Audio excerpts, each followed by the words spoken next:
प्यारे बच्चों, अभी तक हमने डिटर्मिनेंट के एक्सपेंशन को सीखा, उसकी प्रॉपर्टीज को सीखा। अब डिटर्मिनेंट हमारे लिए कैसे यूजफुल हो सकते हैं, उसका एक एप्लीकेशन हमारे सिलेबस में है। वो एप्लीकेशन है कि डिटर्मिनेंट की हेल्प से किसी ट्राइंगल का एरिया कैसे फाइंड करें। अगर हमें कोई ट्राइंगल दिया जाता है और उसके वर्टिसेस हमें दिए जाते हैं, अगर मान लो कोई ट्राइंगल है, उसके वर्टिसेस हैं x1 y1, x2 y2 और x3 y3, तो उस ट्राइंगल का एरिया फाइंड किया जा सकता है डिटर्मिनेंट की हेल्प से। तो एरिया ऑफ ट्राइंगल होगा value of the determinant half x1 y1 1, x2 y2 1 और x3 y3 1। इस डिटर्मिनेंट को सॉल्व करने पर जो भी हमें एब्सोल्यूट वैल्यू होती है वही इस ट्राइंगल का एरिया होता है। एब्सोल्यूट वैल्यू से मतलब है कि अगर इसको सॉल्व करते समय कभी नेगेटिव वैल्यू भी आ जाए तो उसका मॉडुलस लेके आपको लिखना है। जैसे सपोज इसको सॉल्व किया हमने और -30 आंसर आया, तो क्योंकि एरिया कभी नेगेटिव क्वांटिटी नहीं हो सकती है, तो area will be 30 square units. तो इसी तरीके से अगर ये तीनों पॉइंट्स एक लाइन में आ जाए तो थ्योरेटिकली हम कह सकते हैं कि एक ऐसा ट्राइंगल है जिसका एरिया 0 है। तो इफ पॉइंट्स आर कोलिनियर, अगर पॉइंट्स कोलिनियर होंगे तो इसका मतलब एरिया ऑफ ट्राइंगल 0 होगा। अब एरिया ऑफ ट्राइंगल तो ये है, ये 0 होने का बड़ा मतलब है कि जो डिटर्मिनेंट है x1 y1 1, x2 y2 1 और x3 y3 1, इसकी वैल्यू 0 हो जाएगी। तो ये दो बातें हमें याद रखनी है। हम कुछ क्वेश्चंस ले रहे हैं आज। ये जो एक्सरसाइज हमारी बुक में है वो 4.3 के क्वेश्चंस हैं। पहले हम क्वेश्चन ले रहे हैं कि कैसे ट्राइंगल का एरिया फाइंड करें जिसके वर्टिसेस हमें दिए हुए हैं। तो शुरू करते हैं, क्योंकि ये हमारे एरिया ऑफ ट्राइंगल का फॉर्मूला है। यहाँ x1 का मतलब 2, y1 7, x2 1 है, y2 1 है, x3 10 है और y3 10 है। तो यहाँ हमारे पास एरिया होगा हाफ 2 7 1 1, x2 1 y2 1 ये और x3 y3 1। अब हम इसको एक्सपेंड कर देते हैं तो हमारी वैल्यू आएगी 2 इंटू ये 1 -8 -7, और -7 के साथ आएगा 1 -10 प्लस 1 के साथ आएगा 8 -10। इनको सॉल्व कर लेंगे 1/2, तो 2 इंटू -7 इंटू -9 प्लस 1 इंटू -2, तो यानी कि 1/2 -14 प्लस 63 -2, तो 63 -16 यानी 47। तो आंसर हुआ 47/2 स्क्वायर यूनिट्स। तो ये इस ट्राइंगल का एरिया है। कई बार हमें क्वाड्रिलेटरल का एरिया भी फाइंड करने को दे सकते हैं। तो उस स्थिति में अगर हमें क्वाड्रिलेटरल का एरिया दिया जाता है तो आप जानते ही हैं कि उसके किसी भी डायगोनल को ज्वाइन करें और दोनों ट्राइंगल जो बन रहे हैं ABC और ADC, दोनों के एरिया फाइंड करें और दोनों को प्लस कर दें। ऐसे ही एक क्वेश्चन हम ले रहे हैं कि 3 पॉइंट हमें दे रखे हैं, प्रूव करना है कि ये कोलिनियर है। क्वेश्चन है कि prove that these given points are collinear। तो पॉइंट्स हैं A और B प्लस C, B और C प्लस A, और तीसरा पॉइंट है C और A प्लस B। ये कोलिनियर। कोलिनियर के वैसे तो हमने 10th और 11th में कई तरीके पढ़े हैं, तो यहां पर ये एक तरीका भी है कि अगर ये पॉइंट्स कोलिनियर होंगे तो इनसे बनने वाले ट्रायंगल का एरिया 0 होगा। हम लिखेंगे points are collinear, then area of triangle will be 0. Points are collinear, then area of triangle is 0. It implies that किसकी वैल्यू 0? x1 ये y1 1, x2 y2 1, x3 y3 1। अब देखते हैं कि ये 0 हो पाता है कि नहीं। चाहे तो हम सीधे एक्सपेंड कर दें, चाहे अगर हमें लगता है कि प्रॉपर्टी की हेल्प से ये आसानी के साथ होगा, हम प्रॉपर्टी की हेल्प करें। तो यहां मैं C1 में C1 प्लस C2 करता हूं, तो हमें मिलेगा A plus B plus C, B plus C plus A, C plus A plus B, B plus C, C plus A, A plus B, 1 1 और 1। A plus B plus C को हम common ले सकते हैं, A plus B plus C upon 2 बाहर होगा, ये 1 1 1, ये B plus C, C plus A, A plus B, और यहां पर भी 1 1 1। अब आप देख सकते हैं कि फर्स्ट और थर्ड कॉलम्स आइडेंटिकल हैं, इसलिए इस डिटरमिनेंट की वैल्यू 0 होगी। तो इसका मतलब ये 0 है।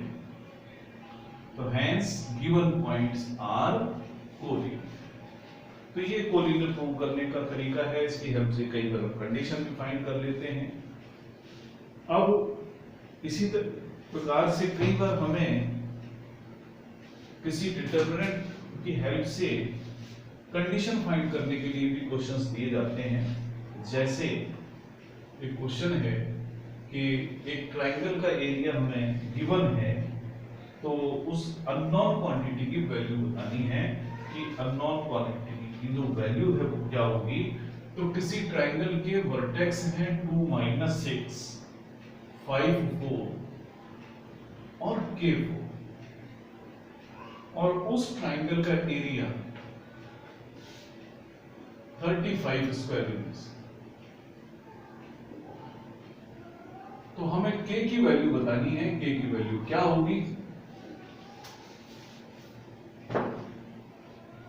ये 3 वर्टेक्स हैं, तो एरिया ऑफ ट्रायंगल का हम फॉर्मूला लिखते हैं। एरिया ऑफ ट्रायंगल हमारे हिसाब से होगा 1/2 x1 y1 और 1, x2 y2 और 1, x3 y3 और 1, और ये 35 के इक्वल।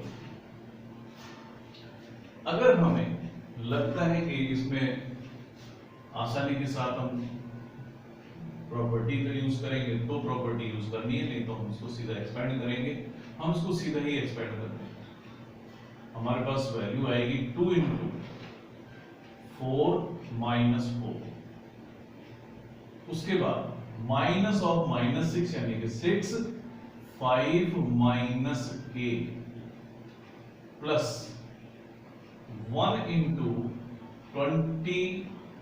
20 - 4k, और ये 35 के इक्वल। जब सॉल्व कर रहे हैं हम तो 4 - 4 0 हो गया, तो 6 × 5 30 - 6k, 20 - 4k, और ये इक्वल टू 35।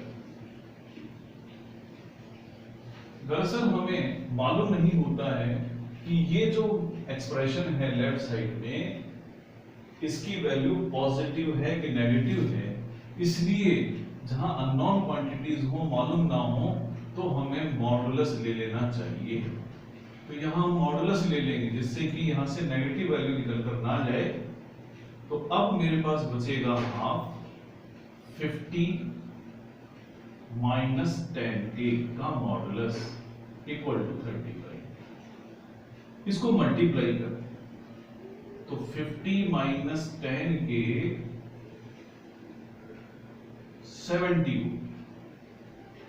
अब उसके बाद सॉल्व करते समय आपको ध्यान रखना है, बच्चे यहां पर ज्यादातर गलती करते हैं, मॉडुलस नहीं लगाते हैं।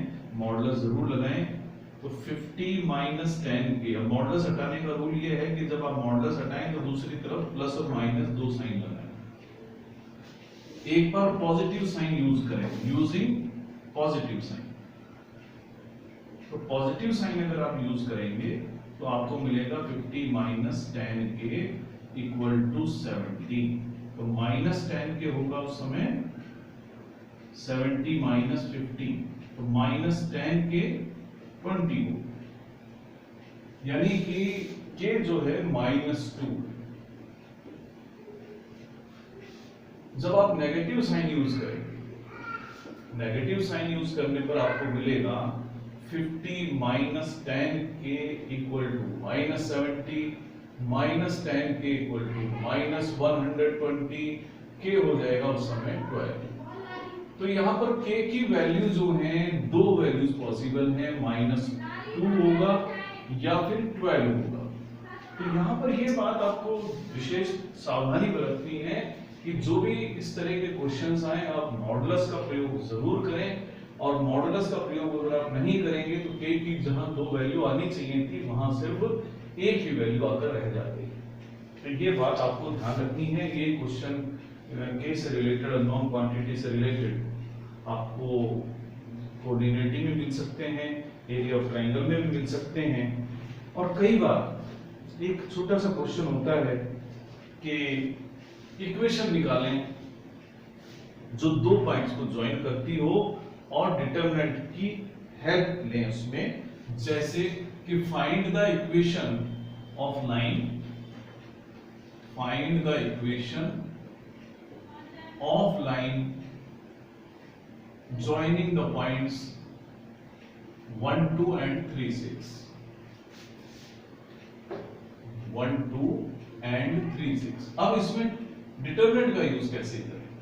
हमें दो पॉइंट्स तो दे ही रखे, एक कोई भी पॉइंट, अगर मान लो ये दो पॉइंट्स हैं ए और बी, आप उसको मान लें 1, 2 और 3, 6। हम इसकी इक्वेशन और वो भी डिटरमिनेंट की हेल्प से मान लें। तो जब दो पॉइंट्स हमें दे रखे हैं तो इसी पॉइंट, इसी लाइन पर कहीं पर भी कोई पॉइंट और होगा, आर्बिट्रेरी पॉइंट हो सकता है, वो भी x y जिसके कोऑर्डिनेट होंगे, हम वो पॉइंट ले लेते हैं। तो हम लिखेंगे for the line AB let P x y lies on AB। Now P, A and B are collinear, और ये कोलिनियर हैं तो एरिया ऑफ ट्रायंगल 0 हो जाएगा। यानी कि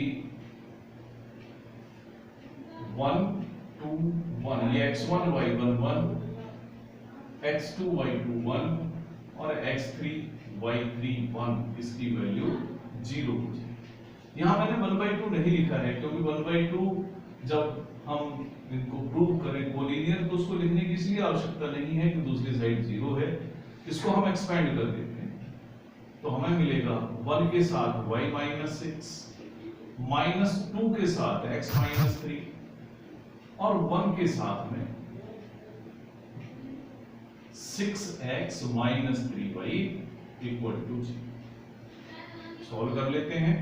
y -6 -2x + 6 + 6x -3y equal to 0। 6 है, ये 6 और -6 का सम 0, 6x पॉजिटिव है, 2x नेगेटिव है तो 4x 3y माइनस है, y प्लस है, तो माइनस 2y इक्वल टू 0, या हम कह सकते हैं 2 से कॉमन लेने के बाद में 2x minus Y equal to 0, या हम करें इसको कि 2x minus Y equal to 0 यानी y इक्वल टू 2x। तो ये एक स्ट्रेट लाइन की इक्वेशन है। अगर आपको ध्यान हो तो इस स्ट्रेट लाइन में भी एक विशेष बात है, एक ऐसी स्ट्रेट लाइन है विच पासेस थ्रू द ओरिजिन, क्योंकि इसमें कांस्टेंट टर्म नहीं है। तो बच्चों ये एप्लीकेशन ऑफ डिटरमिनेंट के क्वेश्चन थे जो हमारी एक्सरसाइज 4.3 में है। इसके बाद में हमारा डिटरमिनेंट का पोर्शन समाप्त होता है। अब वापस हम मैट्रिक्स से रिलेटेड क्वेश्चंस पढ़ेंगे। तो अगले लेक्चर से हम मैट्रिक्स पढ़ेंगे, कंटिन्यूड 4.4 और उससे आगे वाली एक्सरसाइज। आज के लिए इतना ही, धन्यवाद।